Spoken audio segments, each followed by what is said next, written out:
All right, go. Are we good? Yeah. Hey guys, it's Mr. Christian here. Just bringing you a story today about a dog, and I happen to have my buddy here. This is Paquito.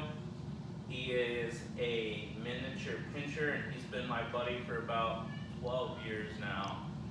And so, the story I'm going to read to you is called Walter the Farting Dog Goes on a Cruise.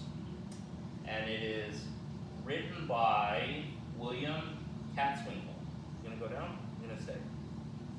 Alright, and so while this dog isn't really much of a farting dog, this dog is.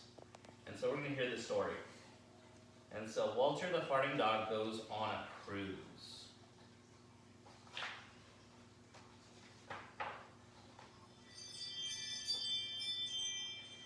For everyone who's ever felt misjudged or misunderstood.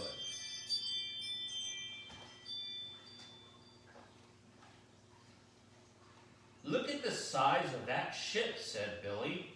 It's as high as a 23-story building, said Father. It has everything in it, said Mother, even a shopping mall. And 5 swimming pools, said Betty. Walter farted excitedly.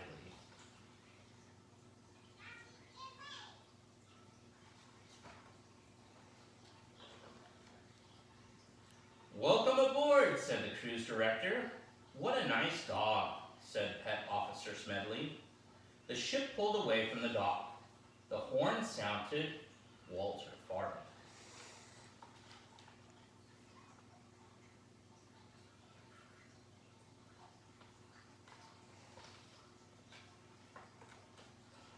All our animal friends stay down here in the Pet Palace, said Pet Officer Smedley.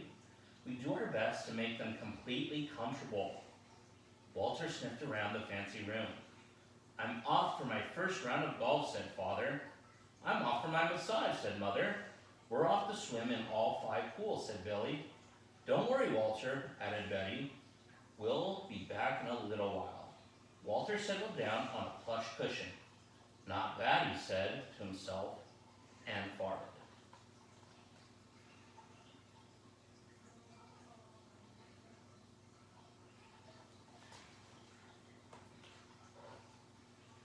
As soon as the door of the Pet Palace closed, trouble started.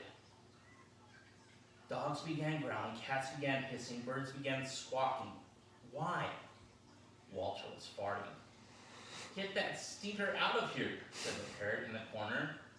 Pet Officer Smedley returned with some pet treats and was instantly enveloped in a fart cloud.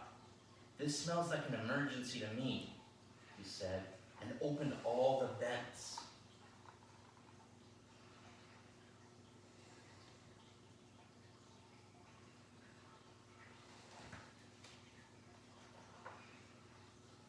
On the golf course, Father was lining up a putt when he noticed a familiar smell. What's that horrible odor? Said one of the other golfers. Must be the sea air, said Father, but Father knew it wasn't the sea air. He saw Pet Officer Smedley coming toward him. We've got a problem with a dog of yours, said Smedley.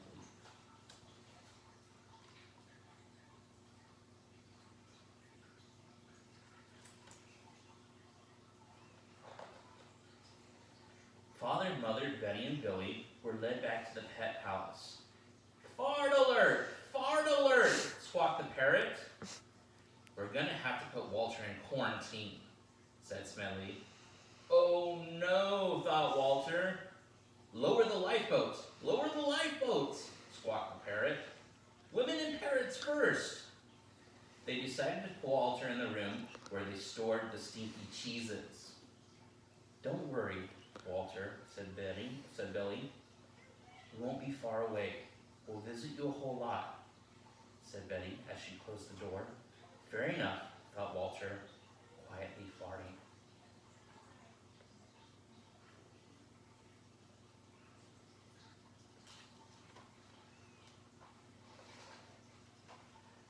Among the stinky cheeses, there was a big one that called to Walter. I shouldn't eat that, thought Walter. It doesn't belong to me. Yet here we are together, me and the cheese.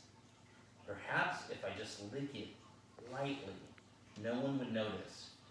He licked it lightly, then ate the entire cheese.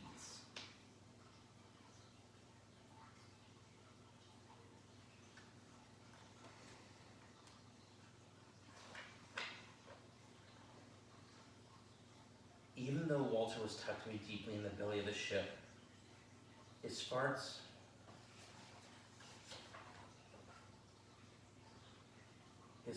crept out under the door, slithered along the hallway, and made their way upstairs. By the next day, all 6 dining rooms were filled with farts and angry passengers. This ship stinks.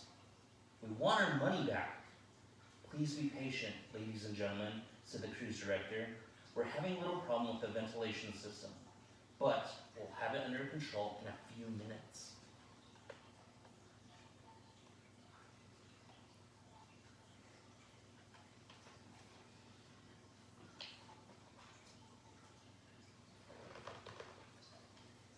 The captain said, "Put that dog overboard." Walter was lowered in a lifeboat, which was tied up to the back of the ship. "This will be fun," said Billy. "Officer Smedley promised he would bring you treats every day," said Betty. Fair enough, thought Walter, farting. That night, the huge block of cheese inside him began doing its work, plugging up all the farts.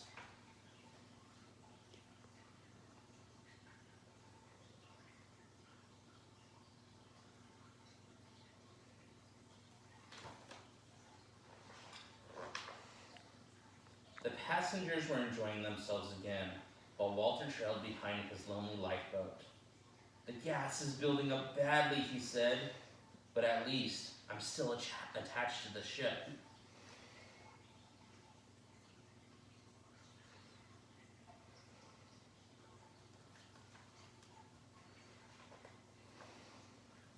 Suddenly, the computer system that controlled everything on the ship crashed, and the backup system crashed right behind it. The power died, the engines quit, and the ship drifted hopelessly. Everybody grew hot and cranky.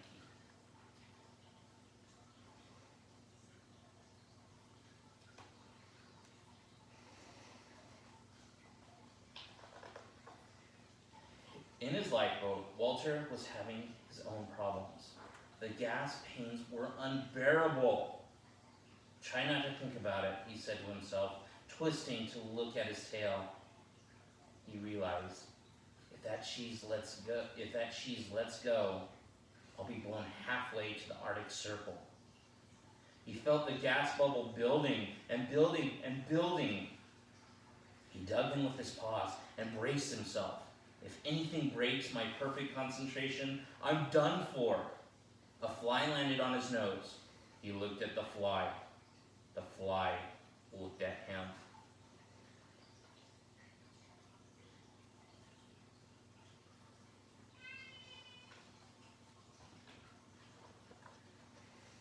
There was a deep rumble as the cheese shifted inside him. A few small farts came out and gently pushed the lifeboat up against the ship. "That wasn't so bad," said Walter. But then all the farts that had been blocked for days came out with the roar of a rocket.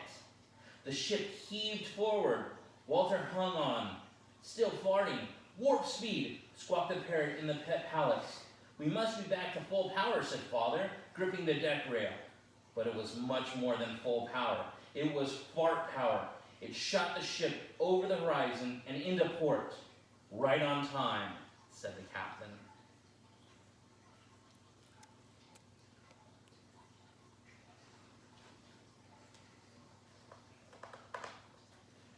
When the cruise was over, Pet Officer Smedley presented Walter with a sailor hat.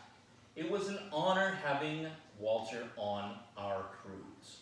"We had a great time, but it's good to be back on land," said Mother.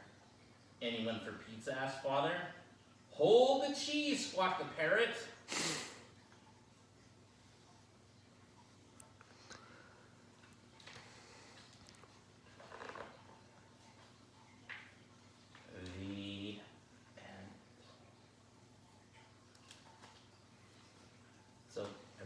enjoyed the story. For any of my students that get to see this, I miss all of you guys, and I hope you are having an enjoyable time where you're at. Okay, we're gonna say goodbye. I think he's already asleep, so we won't worry about him, and we'll see you later.